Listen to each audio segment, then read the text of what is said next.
जनता को न्याय दो, वीआईपी कौन है? अरे दामी सरकार मौन है, वीआईपी कौन है? एक्स्ट्रा सर्विस वालों को जूते मारो को, वीआईपी को फांसी दो, फांसी दो, फांसी दो।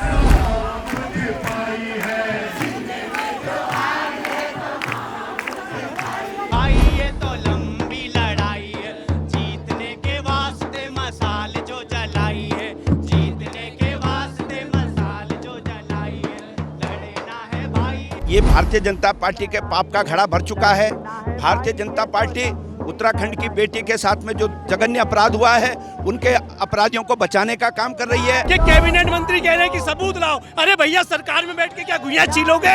ये काम तुम्हारा है। समस्त उत्तराखंड एक ही मांग कर रहा है, वीआईपी को फांसी दी जाए, जिसमें भाजपा सरकार, मुख्यमंत्री, प्रधानमंत्री सब आज उसको बचाने का प्रयास कर रहे हैं। एक ही कहानी एक अंकिता भंडारी की नहीं है। पिछले 5 साल में 2018 से लेकर 2023 तक 43,000 रेप इंडिया में रिपोर्टेड हुए हैं। 83 पर डे 83 केसेस। हमें नहीं चाहिए ऐसा विकास, हमें ना चाहिए ऐसा हाईवे, ऐसा ना सड़क, ना लाइट, ना बिजली, पानी। जब तक हमारी बहू बेटियां सुरक्षित नहीं, हमें नहीं चाहिए विकास। ये तो मुंह में राम और बगल में छुरी। देखो, ये साधु के भेष में रावण आया था, साधु के भेष में आया था। ऐसे ही ये रावण की पार्टी है। ये राम का नाम लेकर के जनमानस के पीठ पर छुरा घोंपने का काम करती है। और आज देश का मानव अधिकार आयोग मौन क्यों है? महिला आयोग मौन क्यों है? संवैधानिक संस्थाएं मौन क्यों है? आखिर क्या हो गया आपको? अंकिता भंडारी का मुद्दा फिर से तूल पकड़ चुका है और तमाम मेरे पीछे आप भीड़ देख सकते हैं जो ये बयान दे रही है, जो आज की तारीख में अपना नाम दर्ज करवा रही है कि कैसे अंकिता भंडारी को न्याय मिले और कैसे उस वीआईपी का नाम एक्सपोज हो जाए। हमारे सामने तमाम भीड़ मौजूद है, इनसे बात करेंगे, जानेंगे कि अंकिता भंडारी की मौत के पीछे आखिर वो वीआईपी शख्स कौन था। कहाँ से आए सर? हेलो, हम लोग यहीं से ही हैं, पौड़ी गढ़वाल से।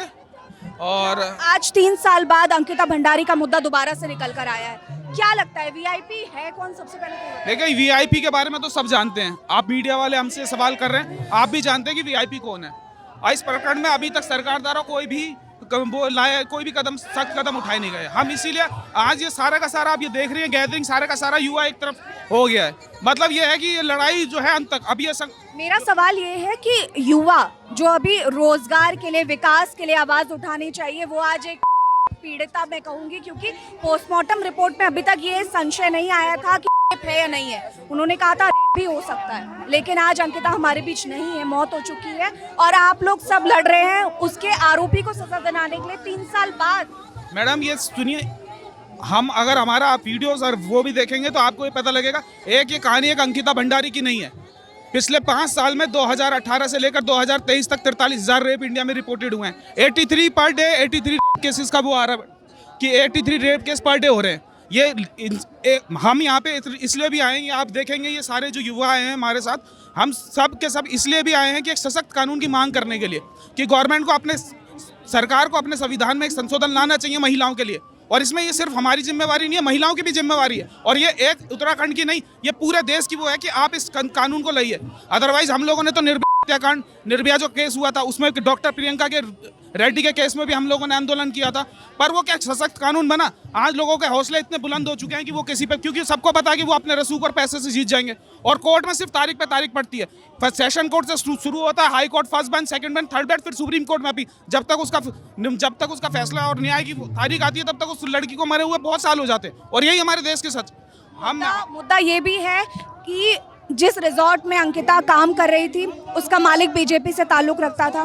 जिसने रिजॉर्ट तोड़ा वो भी बीजेपी से था। उसके बाद जो वीआईपी है वो भी बीजेपी से संलिप्तता है। तो और जो सीएम है उत्तराखंड के, जो मुख्यमंत्री है, वो भी बीजेपी से है। केंद्र में बैठा जो प्रधानमंत्री है वो भी बीजेपी। मैडम, इसीलिए जो ये मांग उठाई जा रही है ना, हम इस कानून में संशोधन, ये आज जो लोग पक्ष में हैं, इसमें ये पक्ष और विपक्ष की लड़ाई नहीं है। ये समय का कुछ नहीं पता कि आज आप पक्ष में हो, कल आप विपक्ष में भी हो सकते हो। ये लड़ाई पूरे महिला समाज की है। आपको एक कानून बनाना पड़ेगा महिलाओं के लिए, तभी इस देश की बेटी सुरक्षित होगी। अदरवाइज कोई सुरक्षित नहीं महसूस करेगा। हम सीबीआई जांच की मांग कर रहे हैं, हम इन चीज की मांग, गवर्नमेंट तो उन्हीं की है। आपको भी पता है कि सिस्टम किस तरह से काम करता है, सिस्टम किस तरह से बात करता है। क्या उससे कोई फायदा होगा? क्या उससे कोई फायदा होगा? क्या ये सवाल नहीं होना चाहिए कि बीजेपी के नेता बोलते 20-20 हजार में लड़कियां मिल जाती हैं? अब उस पे मैडम हम क्या टिप्पणी करें कि जिसकी जैसी सोच होगी, उनकी सोच ये है कि 20-20 हजार में लड़कियां मिल जाती है। और उस पर सबसे बड़ी बात है कि आज ये क्वेश्चन आप ये महिलाओं को सवाल उठाना चाहिए था कि आप किस तरह से आप ये कह रहे हो। हर ये युवा वीडियो जो युवा महिला है उन लोगों को ये सवाल उठाना चाहिए था कि आप ये कैसे कह रहे हो 20-20, मतलब आपने क्या स्टैंडर्ड समझ रखा है, आपने क्या स्टैंडर्ड समझ रखा। और ये एक उत्तराखंड की बात नहीं थी, ये पूरे देश में हर महिला को आप इस तरह का कैसे भाषण दे रहे हो। मिडिल क्लास की बेटी अगर आज जॉब पे जा रही है ना तो उसके माँ बाप पे बीतती है, वो रात भर उसको फोन करते रहते हैं, बेटी आप बेस्ट कैब कर दो, कैब ड्राइवर का नंबर दो, आप इससे शेयर करो, क्योंकि ये डर उनमें बना रहता है। और ये डर तभी बना क्यों हम लोग शरीयत कानून को, आज आप सऊदी अरब का कानून पढ़िए, चाहे वो कोई भी वीआईपी हो, चाहे वहाँ का कोई भी मंत्री, उसको 1 मिनट में सजा मिलती है। हमारे यहाँ सबूत जुटाते कई साल लग जाते हैं। कानून की व्यवस्था हमारी अच्छी नहीं होगी, बहू बेटियों की इज्जत ऐसे ही लुटती रहेगी। हमें नहीं चाहिए ऐसा विकास, हमें ना चाहिए ऐसा हाईवे, ऐसा ना सड़क, ना लाइट, ना बिजली, पानी। जब तक हमारी बहू बेटियां सुरक्षित नहीं है, हमें नहीं चाहिए विकास। कितना ही कुछ कर लो, जब तक हमारी बेटी बहू हमारी माँ सुरक्षित नहीं है, उसका करोगे क्या तुम? अरे जब हमारी रूबरू हमें जन्म देने वाली, हमें राखी बांधने वाली सुरक्षित नहीं, हम क्या करेंगे उस विकास का? बताओ। ये देवभूमि जहाँ देवों की पूजा होती है वहाँ ऐसे कांड हो रहे हैं। वीआईपी सब जगह है, पैसे सब कुछ है, पर जिस न्याय व्यवस्था यहाँ बिल्कुल भी नहीं है। और इससे हमारी बेटी सुरक्षित नहीं है, हम क्या व्यवस्था कर सकते हैं? जिस सरकार के खुद के मंत्री तक केस में इन्वॉल्व है और वो 2-4 दिन और रुक जाते तो यहाँ छोड़ के भाग जाते वो। तो भाई सीधी सी बात ये है, नहीं चाहिए हमें विकास, ना हमें कुछ भी चाहिए। बेटी बचाओ बेटी पढ़ाओ का नारा। अरे मैडम क्या नारा है? कहाँ जब बेटी सुरक्षित नहीं, उनके खुद के नेता ऐसे हमारे साथ बेटियों के साथ कर रहे हैं, ऐसे नारे तो दुनिया में पड़ेगी कैसे? उस पे अमल तो करो। बिल्कुल सही बात है। ये लड़ाई पक्ष और विपक्ष की नहीं है, ये लड़ाई है देश की हर महिला की, हर उस स्त्री की जिसको न्याय मिलना चाहिए और ऐसा कानून बनना चाहिए जिससे हर कोई ये सीख ले कि अगर महिला के गिरेबान पे हाथ डाला तो उसकी सजा, चाहे वो वीआईपी हो चाहे आम आदमी हो, उसके लिए भयावह हो सकती है। ये आप स्क्रीन पर जो देख रहे हैं ये पाप का घड़ा है और ये भाजपा का पापों का घड़ा है जो शायद अब भर चुका है। और तमाम नेता, कुलदीप सेंगर, ब्रिजभूषण शरण सिंह और ना जाने कितने नेता, और आज उत्तराखंड देवभूमि का नाम भी इसमें संलिप्त हो चुका है।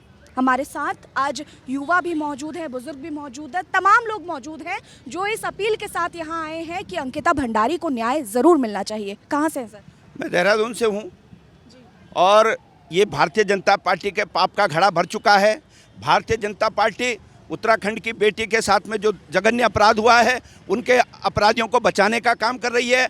आज वीआईपी के लिए कह रहे हैं कि तुम तथ्य दो, जनता से तथ्य मांगे जा रहे हैं। अरे तुम्हारे पास सरकार है, तुम्हारे पास एजेंसियां हैं, उन एजेंसियों को जो है आप उनका उपयोग न करके उल्टा जनता पे कह रहे हो। हम कहना चाहते हैं कि अगर जनता से सबूत मांगने का काम करते हो तो हम कहना चाहते हैं आपसे कि पहले रेणु बिष्ट जो वहाँ की विधायक है, उसने जिस रिजॉर्ट को डोजर चलवाने का काम किया, सबूत मिटाने का काम किया, उसको जेल की सलाखों के पीछे डालो। और उर्मिला ने जिन लोगों को के नाम लिए हैं, सीबीआई जांच कराओ, सुप्रीम कोर्ट के सिटिंग जज की निगरानी में सीबीआई की जांच कराओ। और ये जितने गट्टू बट्टू भट्टू जितने के नाम ले रहे हैं वो सब जेल की सलाखों के पीछे होंगे, तब जाके उत्तराखंड के जनमानस को, उत्तराखंड की बेटी को न्याय मिलेगा। और ये उत्तराखंड की बेटी को नहीं, ये उत्तराखंड की बेटी नहीं, ये पूरे देश की बेटी है। जैसे निर्भया कांड में वो केवल दिल्ली की बेटी नहीं थी, वो पूरे देश की बेटी थी, ऐसे ही आज अंकिता जो है वो केवल उत्तराखंड की बेटी नहीं, पूरे देश की बेटी हो। चाहे उन्नाव का मामला हो, चाहे कहीं का भी मामला हो, ये देश की बेटियों की सुरक्षा का सवाल है, देश की बेटियों की इज्जत और अस्मिता का सवाल है। तो इसलिए आज इनके पाप का घड़ा जो है उत्तराखंड से लेकर दिल्ली तक भर चुका है और अब ये निश्चित तौर पर जल्दी ही फूटेगा। मान ली आपकी बात, लेकिन मुझे ये बताइए, आप लोग सीबीआई की मांग कर रहे हैं, सीबीआई जांच की मांग कर रहे हैं, लेकिन जिन्होंने सारे सबूत पेश किए सामने, उर्मिला, अभिनेत्री उर्मिला, उसके खिलाफ ही एसआईटी बिठा दी गई। बिल्कुल बिल्कुल, ये सबूत देने वालों को प्रताड़ित करेंगे और केवल उन वीआईपीओं को बचाने का काम कर रहे हैं। यही तो जंगल राज है। तो इसीलिए तो कह रहे हैं कि इनके पाप का घड़ा भर चुका है। आप जंगल राज की बात कर रहे हैं, लेकिन बात राम राज्य की हो रही है। अरे ये तो मुंह में राम और बगल में छुरी। देखो, ये साधु के भेष में रावण आया था, साधु के भेष में आया था, ऐसे ये रावण की पार्टी है। ये राम का नाम लेकर के जनमानस के पीठ पर छुरा घोंपने का काम करती है, बलात्कारियों को बचाने का काम करती है। इनके नेता जो है 80% नेता इनके जो है तमाम हैं और जो जघन्य अपराधों में फंसे हुए हैं। बेटी बचाओ बेटी पढ़ाओ, ये तो मोदी जी के मुंह से निकल रहा है, तो उनके जो अंदर की बात है वो उनके मुंह से भी निकली है। तो इसलिए जब सरकार का मुखिया, इस देश का मुखिया ही जो है इस प्रकार की मानसिकता रखता है, तो फिर नीचे के इनके कार्यकर्ताओं से उम्मीद क्या की जा सकती है। मैम, मेरा नाम आदिल हुसैन है और मैं ये कहता हूँ, आज अंकिता है, कल आकांक्षा, आकृति, आयशा या आफरीन, कोई भी हो सकता है। कब तक हम घर बैठेंगे? हमारा युवा घर बैठ के सोशल मीडिया स्क्रॉल करता है। कब तक हम स्टोरी डालेंगे, कैंडल मार्च निकालेंगे और कब तक ही हम घर बैठ के स्टोरी को रिपोस्ट करेंगे? इससे कोई अन्याय नहीं मिल रहा है। हमें सड़कों पे, युवाओं को, यंगस्टर्स को सड़कों पे आना पड़ेगा और सरकार से आंख में आंख मिला के सवाल करना होगा कि आखिर कब तक हमारी बहन बेटियों पर ऐसे अत्याचार होता रहेगा और कब तक सरकार इतने पावर में होने के बाद भी अपने जो लोग ये कर रहे हैं उनको बचाती रहेगी। हम नहीं कह रहे कि आप उनको बचाओ, आप उनको सामने लेकर आओ। एजुकेशन, अनएम्प्लॉयमेंट, इन सब के बाद में करते हैं। चलो ठीक है, हम कह रहे हैं कि चलो कल करेंगे इस बारे में बात, लेकिन आज जो 3 साल पहले हमारी बहन अंकिता भंडारी के साथ अन्याय हुआ, उसके बारे में क्या? आप लोग तो उसको बचाने के चक्कर में हो, ताकि आप उसको इसलिए बचा रहे हो ताकि आपकी छवि खराब ना हो। इस तरह नहीं चलेगा। बिल्कुल, ये ज़रूरी है न्याय की मांग करना, और न्याय सबसे अहम होना चाहिए, और इसलिए भी अहम होना चाहिए क्योंकि बिना न्याय के कोई भी देश में किसी भी तरह का कानून ठोस नहीं माना जाता। चाहे वो युवा हो, बुजुर्ग हो, हर कोई अपनी लड़ाई लड़ रहा है सिर्फ एक लड़की के लिए, और ये लड़की सिर्फ उत्तराखंड की नहीं है, ये लड़की पूरे देश की लड़की है। इसके लिए आप भी आवाज़ उठाइए, हमारी इस मुहिम में हमारा साथ दीजिए। अंकिता को न्याय दो, वीआईपी कौन है? सरकार मौन है। वीआईपी कौन है? वीआईपी आप जानते हैं, जिस तरीके से बीजेपी के नेताओं का अलग अलग तरीके से खुलासा हो रहा है और जिस तरह गट्टू भट्टू के नाम आ रहे हैं, तो कहीं ना कहीं हमें लगता है कि इन्हें राजनीतिक संरक्षण सरकार के द्वारा दिया जा रहा है। और पूरे जनता की मांग जो है, उत्तराखंड की जनता, पूरे देश की जनता की मांग है कि अंकिता को न्याय देना चाहिए। और इसी तरीके से जो तमाम केस देश भर में वो हो रहे हैं, उन पर भी एकदम से पारदर्शिता तरीके से उनकी जांच हो, और जो रहे हैं या बलात्कारी हैं उन्हें राजनीतिक संरक्षण ना दिया जाए, बल्कि उन्हें फांसी दी जाए, उदाहरणमूलक सजा। आज 1, 2, 3 साल हो चुके हैं। 3 साल पूरे होने के बाद दोबारा से अंकिता भंडारी को न्याय दिलाने की मांग सड़कों पर गूंज चुकी है। यहाँ युवा भी उतने ही है जितने बुजुर्ग हैं। जी बिल्कुल, ये मतलब एक लड़की के उसका सवाल नहीं है, ये पूरे समाज का सवाल है। और इस तरीके से तमाम केसेस जिस प्रकार से हो रहे हैं, किस तरीके से मतलब जो इस घटना में संलिप्त है उन्हें किस तरीके से सरकार द्वारा उन्हें रिहा किया जा रहा है, तो कहीं ना कहीं जनता का दबाव बने, ताकि सरकार पर भी दबाव बने और न्यायालय पर भी एक मैसेज जाए। तो हमारा यही मैसेज है कि ज़्यादा से ज़्यादा लोग इन आंदोलनों में शरीक हों, ताकि इस तरह की घटना दोबारा ना हो पाए। मुद्दा सिर्फ इतना है कि इस घटना को दोहराने से रोका जाए, ताकि सबको एक इतना बड़ा सबूत इस चीज़ का मिल सके कि अगर हमारे देश में ऐसी कोई भी घटना होती है तो उसका अंजाम बहुत बुरा हो सकता है। जूते मारो को, एक्स्ट्रा सर्विस वालों को, जूते मारो को, वीआईपी को फांसी दो, फांसी दो, फांसी दो। वीआईपी का जिस तरह से उसे दुष्कर्म करा, आज पूरा उत्तराखंड, समस्त उत्तराखंड एक ही मांग कर रहा है, वीआईपी को फांसी दी जाए, जिसमें भाजपा सरकार, मुख्यमंत्री, प्रधानमंत्री सब आज उसको बचाने का प्रयास कर रहे हैं। और इससे पूरा उत्तराखंड बहुत बुरी तरह आहत है। माँ बहनों के साथ इतना उत्पीड़न किया जा रहा है भाजपा सरकार में, ये आपको सबको पता है।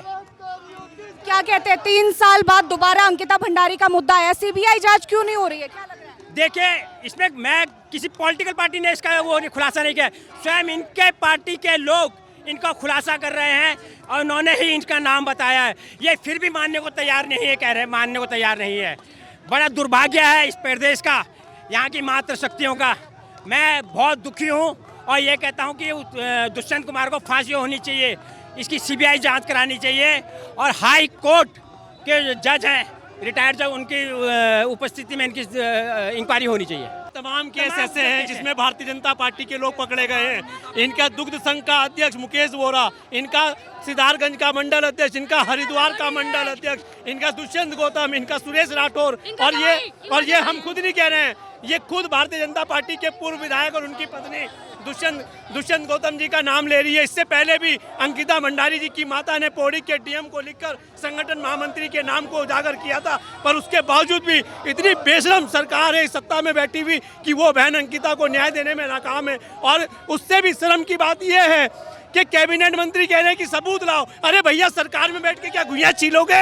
ये काम तुम्हारा है। और अगर आपको सबूत चाहिए तो आपने साक्ष्य मिटाए क्यों? पुलिस की मौजूदगी में आपने साक्ष्य मिटाने का काम किया और आज आप सबूत मांग रहे हैं। सबूत सुरेश राठौर और उसकी पत्नी ने दिया है, बाकायदा नाम लिया है। आप जांच करिए ना, सीबीआई जांच से भाग क्यों रहे, कतरा क्यों रहे हैं? दूध का दूध पानी का पानी हो जाएगा जब आप सीबीआई जांच की जो है आदेश करेंगे। और अगर अब जिस तरीके से दुष्यंत गौतम को बचाने के लिए भाजपा के बेशरम लोग उस बेटी के खिलाफ आ गए हैं सड़कों पे, आज वो विपक्षी दलों के पुतले जला रहे हैं, इससे साबित हो गया कि वो कार्यों के साथ हैं। बिल्किस बानो के कार्यों का रास तिलक करते हैं।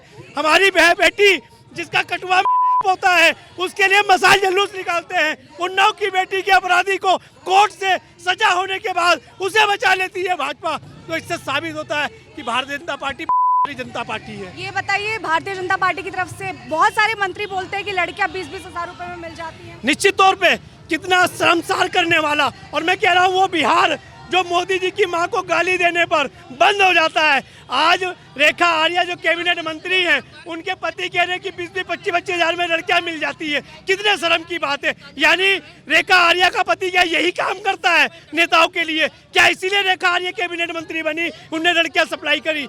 उन्हें जब पता है कि 20-25 हजार में, तो क्या साहू लड़कियों को खरीदने का काम करता है? और आज देश का मानवाधिकार आयोग मौन क्यों है? महिला आयोग मौन क्यों है? संवैधानिक संस्थाएं मौन क्यों है? आखिर क्या हो गया आपको? मुख्यमंत्री इसको इस्तीफा देना चाहिए और नैतिकता के साथ सीबीआई जांच करानी चाहिए ताकि उस बहन को न्याय मिल सके। जो 3 लोग सलाखों के पीछे हैं, आज जिनको उम्र कैद हुई है, क्या वो न्याय सिर्फ न्याय था? इस प्रदेश की सरकार की शर्मसार हरकत देखी है।